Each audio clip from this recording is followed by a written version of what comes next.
naman. Ayan, nakasakay kami ngayon sa Calesa and it's his first time. What can you say about Calesa? Okay. Calesa. This one is called Calesa. Yeah. One is fire because it's so hot. Tuguegarao City is the hottest city in the Philippines, or the hottest place in the Philippines.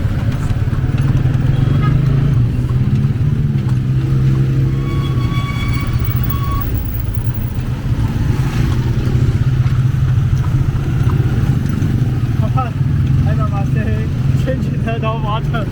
Maybe also.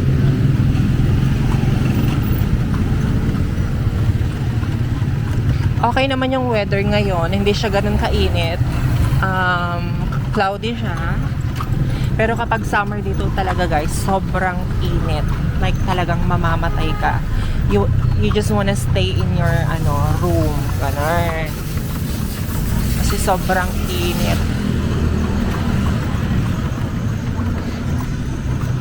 Nung nag-aaral nga ako dito sa Tuguegarao is wala kaming AC. Electric fan lang, sapat na yon. So for like in a day, magsha-shower ka ng 3 to 4 times. Kasi kapag pinagpawisan ka na, like parang mangangamoy ka, and gusto mo maging malinis, ganun.